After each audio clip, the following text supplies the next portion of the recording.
अब हम देखते हैं हमारे पास क्या आती है definition of resistance. Definition of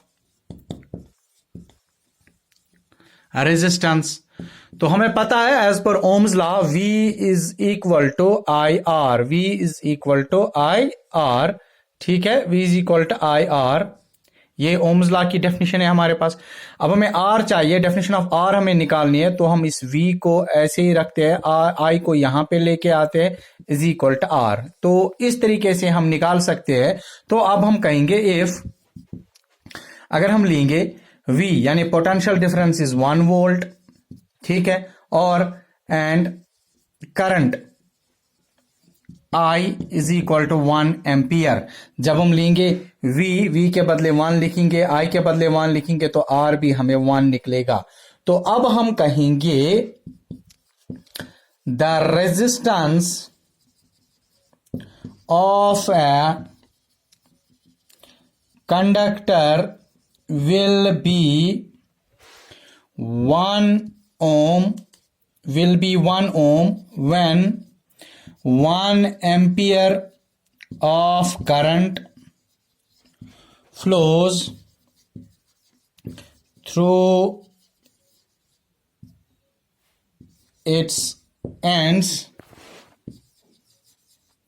having potential difference of 1 volt. ऐसा यूनिट ऑफ रेजिस्टेंस हमने पहले ही बोला है कि ऐसा यूनिट ऑफ रेजिस्टेंस जो है वो ओम होता है, और उसको हम ऐसे डिनोट करते हैं, और डिनोट करते हैं हम ओमेगा से, इसको हम ओमेगा कहते हैं। अब हम बात करते हैं कि सिग्निफिकेंस क्या है इसकी। What is the significance of resistance. जब हम रेजिस्टेंस की बात करते हैं तो इसकी सिग्निफिकेंस क्या है। जब तक ना कोई यूटिलिटी इसकी हो तब तक हमें पढ़ने की क्या जरूरत थी। जब हम इसकी सिग्निफिकेंस देखते हैं, पहले रेजिस्टेंस होती क्या है। It is the net obstruction.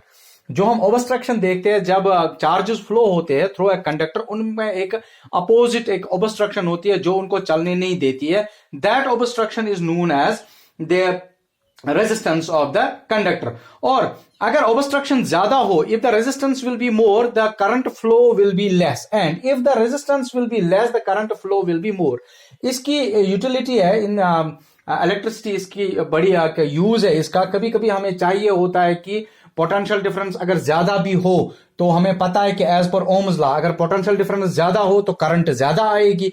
लेकिन कभी कभी हमारे पास कुछ गैजेट्स ऐसे होते हैं जिनमें हमें कम करंट चाहिए, जिनका यूजेज कम करंट, जो कम करंट रेटिंग्स के होते हैं, जिनमें कम करंट जानी चाहिए, लेकिन पोटेंशियल डिफरेंस ज्यादा होता है। अब हमें ये तो करना है, या एक चीज ये कर सकते हैं, पोटेंशियल डिफरेंस कम कर सकते हैं, करंट भी कम जाएगी। तो कभी कभी ऐसा होता है कि हमारे लिए इनएविटेबल होता है पोटेंशियल डिफरेंस को कम करना, तो हम वहां पे क्या कर सकते हैं, रेजिस्टेंस इंट्रोड्यूस कर सकते हैं। क्योंकि जब भी ये रेजिस्टेंस में से चला जाएगा, जितनी रेजिस्टेंस ज्यादा होगी करंट वहां से फ्लो कम होगी। इसी तरीके से जब हमें किसी जगह करंट ज्यादा चाहिए होती है, तो वहां पे हम वो वाले गैजेट्स यूज करते हैं जिनमें रेजिस्टेंस कम होती है। क्योंकि करंट और रेजिस्टेंस जब हम यहां पे देखते हैं एज पर Ohm's law, they are inversely proportional. यानी जब करंट ज्यादा चाहिए तो रेजिस्टेंस कम होनी चाहिए, जब करंट कम चाहिए तो रेजिस्टेंस ज्यादा होनी चाहिए। इनवर्सली प्रोपोर्शनल का मतलब यही होता है कि जो उल्टा होता है, अगर एक साइड राइट साइड आपको ज्यादा चाहिए तो लेफ्ट साइड वाला जो इनवर्सली प्रोपोर्शनल है वो कम होना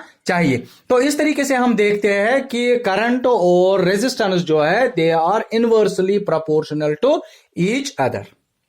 सर्किट डायग्राम में जो हम सिंबल दिखाते हैं रेजिस्टेंस का, वो हम ऐसे दिखाते हैं, this is the fixed resistance. और हमारे पास होते हैं कि वेरिएबल रेजिस्टेंस भी होती है जिसको हम चेंज भी कर सकते हैं, उसका हम ऐसे भी लगाते हैं, ठीक है। या हमारे पास जिनको हम रियोस्टेट्स भी कहते हैं, तो उसका हम ऐसे भी लगाते हैं।